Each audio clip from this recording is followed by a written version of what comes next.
We're here at VMworld 2015 at the Platform9 booth. And last year we spoke with you and got a small overview. And this year you have a booth, so what's new since last year and what can you tell us about Platform9? It's been a fantastic year. Welcome to VMworld, everyone, and it's been an incredible year for us. So last year at this time, we just come out of stealth, and now we actually have our service. It's been generally available. It's gone from being a beta product for KVM to being generally available for KVM in Jan.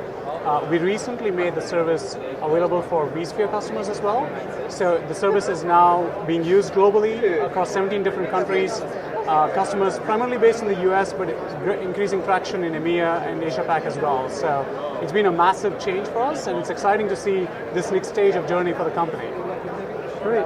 And do you have a demo that you could show us of the product? Yeah, fantastic. So if you can come over here, I do have, this is Platform9 being used with a VMware environment. So just as a quick recap, Platform9 makes it very easy to run OpenStack private clouds with any existing infrastructure that you may have.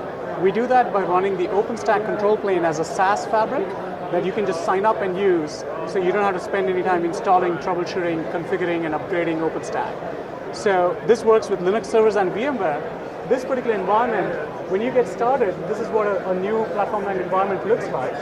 There's a 5-step wizard that walks you through the process of adding your existing service to the OpenStack control plane, authorizing it, getting up and running. So what we're going to do is we're actually going to go ahead and download the vSphere gateway. So the gateway is available as a virtual appliance for VMware. It's an OVA that you just import through the vSphere web client. It's also available as an agent that you install on any CentOS or Red Hat or Ubuntu physical servers if you want to use KVM instead. So what we're going to do is download this gateway and deploy it into vCenter. Now in the interest of time, we've already done that. So we've deployed that in the vSphere environment, and that gateway, once it's deployed, comes back to this control plane and registers asking for authorization. So you see the message, there's a gateway that's awaiting authorization.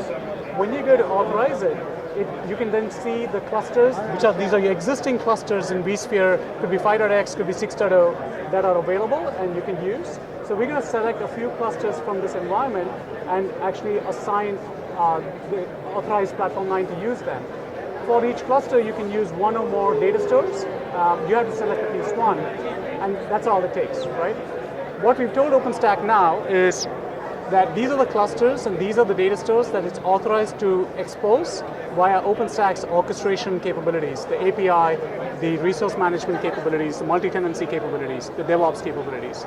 So what's going to happen now is while we're watching, the appliance is going to take those 3 clusters and the 4 data stores that we've authorized and do a deeper discovery of the resources and assets within those resources. So it's actually going to go and inventory the compute, the memory, the storage, and on networks it's actually going to go look at each vSwitch on each of the hosts in those clusters. Then it's going to go look at the virtual machine templates and the virtual machine instances that you already have, and all of your existing vSphere assets that already exist are now seamlessly discovered by OpenStack. And the beauty of the solution is that it's perfectly interoperable, because all we do is we take the metadata from your vCenter server and we surface that up into OpenStack, so OpenStack can now orchestrate using a snapshot of the metadata in your environment. And this happens continuously, so you're free to use the vSphere layer at any time.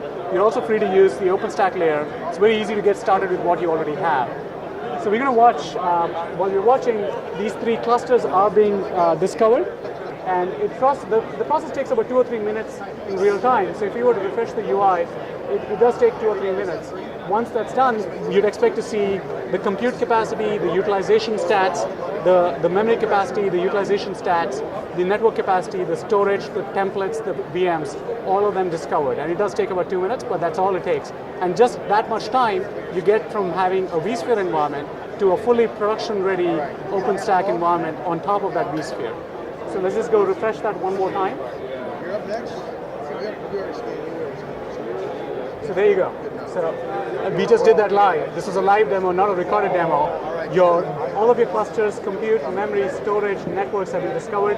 If you go look at the networks view, these are the virtual machine networks that exist in vSphere, the vSwitches that have been discovered. For example, if you were to look at the lab network, you can see it's tied to a vSwitch, a port group called lab. You can choose the tenants that have access to this particular network. You can see how IP addresses can be managed, whether by OpenStack or an external system. if you go look at the images, you see the virtual machine templates that are in vSphere that have been discovered. All of your virtual machine instances have all been discovered.